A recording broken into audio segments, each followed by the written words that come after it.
Thank you, darling. It's interesting how the truth can sometimes seem might malleable, depending upon your point of view. Like how those dime novels make you out to be something you're not? Jack, don't be starting trouble.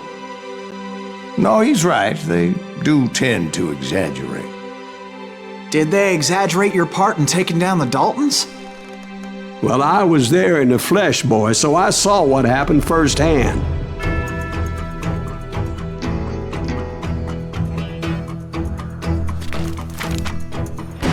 Those Daltons were lawmen once, before they all went bad, robbing banks and trains clear across the territory. Until Coffeeville, of course. I was one of the citizens who took up arms that day. Fighting on the side of right? I did my best, sir. We all did.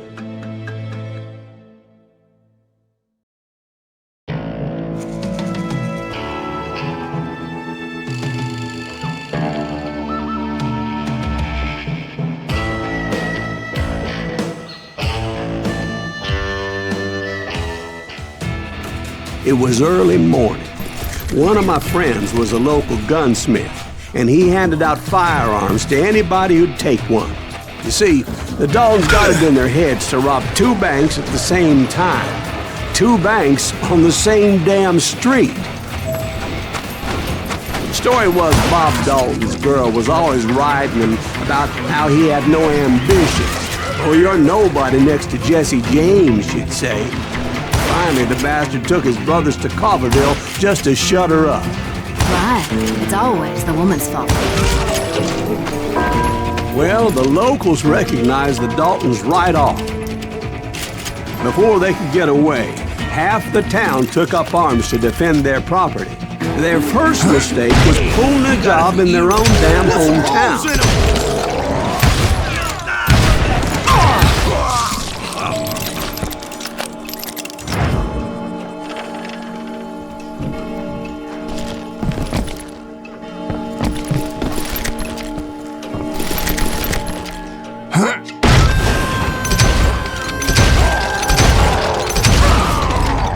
The brothers paid dearly for their stupidity, but everybody knows they had it coming. There's more to it than that. I read all about that day, so I know for a fact that it went down very differently. First of all, it was high noon. A posse of U.S. deputy marshals were on the rooftop across the street. Get ready, boys. They're gonna make a move. The lawmen had been tracking the Daltons for months, but now they finally had them dead to rights. Among them was a bounty hunter feared by many a lawbreaker. The marshals tried to get the Daltons to surrender. They'll give up eventually. Just gotta wait the sun reaches out. This bounty hunter knew that the brothers were far too proud to ever lay down their guns.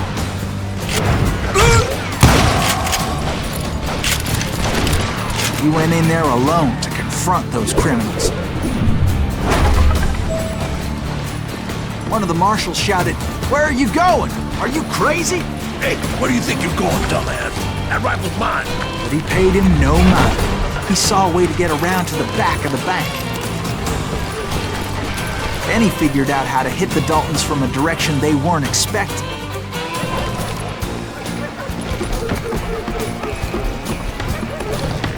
From above. Fortunately, a water tower was right there. A moment later, he was climbing up a steep ladder, laughing at danger as he did. It was brave men like him who risked their lives to tame this wild country.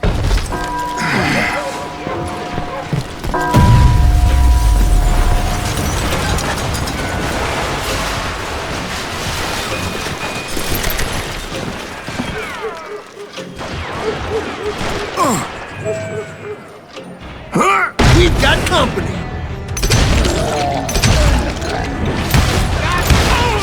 Heroic men like him, who did what other men couldn't or wouldn't to make this country free. Like Jim Bowie and Davy Crockett, who died defending the Alamo.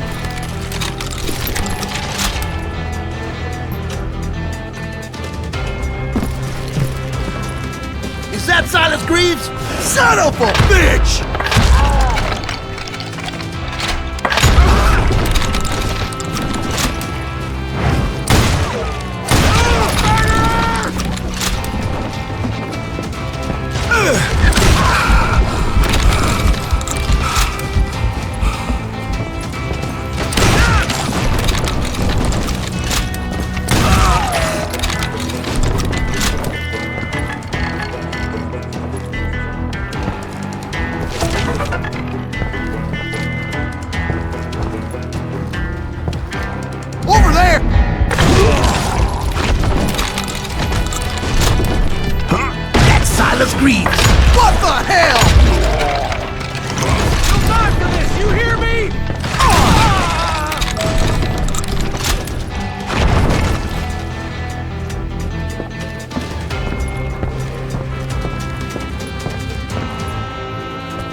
His name was Silas Greaves, and when the dust finally settled, he was the last man standing.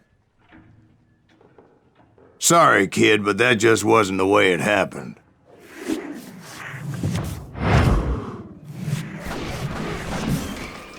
It was early evening, not high noon.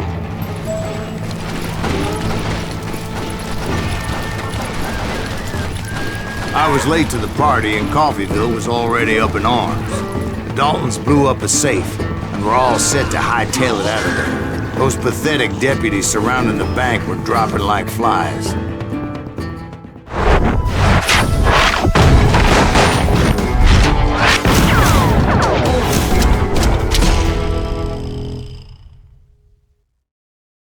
I had been tracking those jokers for months, waiting for them to do something reckless. And finally, they did. Those stupid bastards decided to rob 2 banks at the same time in the same town where everybody knew them. But they still had friends in Coffeyville.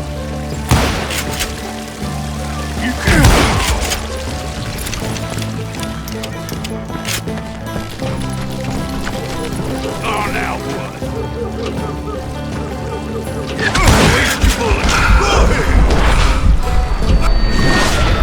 Did I see that right?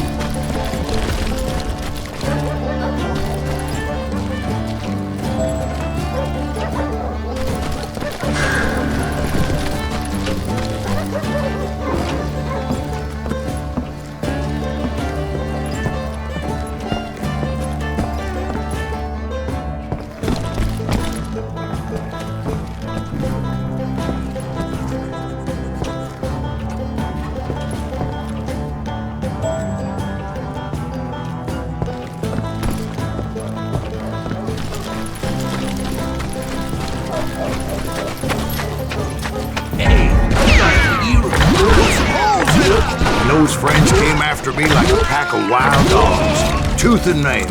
They were coming at me from all directions. I caught sight of the Daltons running with the money and didn't want to lose them. The problem was, they knew the town better than I did. To top it off, I found myself in the middle of another shootout entirely. Did the Daltons hole up in somebody's house? No, it was the Smiths, I believe. They were cousins of the Daltons, and they were shooting at the Browns, who were shooting at the Daltons, which wasn't any surprise, because those 2 families have been feuding forever.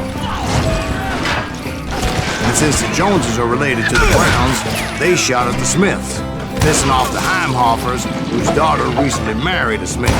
Well, bullets were flying every which way as all the old feuds in Kansas caught fire all at once. There was a hell of a lot of pissed off people in Coffeyville that day. But that's just the way life is sometimes. Shit happens.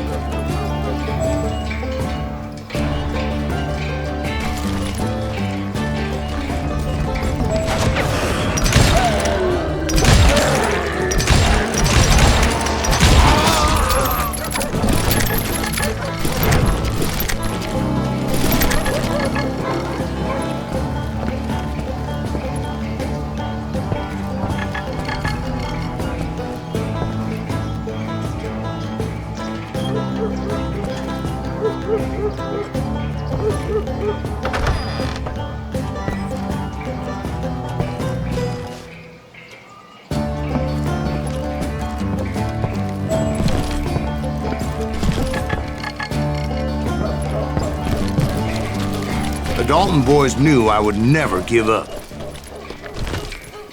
Those Daltons weren't the sharpest knives in the drawer, but they always stood together. They set a trap to slow me down and allow at least 2 of them to escape. The 3rd brother stayed behind to plant me, just in case that trap of theirs didn't work.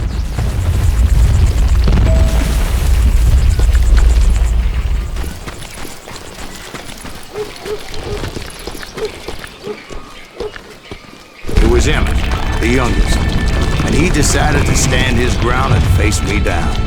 I ain't afraid of you, Silas Greaves. This is where it ends for you. He was determined to protect his brothers. I understood how he felt. Taking me on all by his lonesome wasn't exactly a recipe for a long life.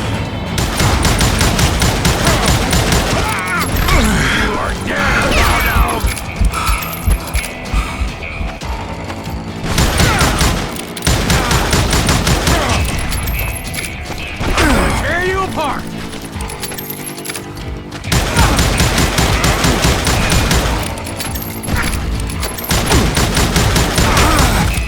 I'm gonna cut you in half!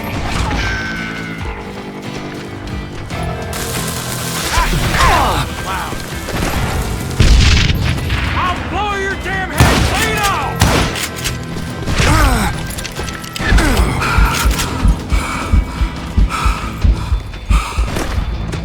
Gonna send you to the bone orchard!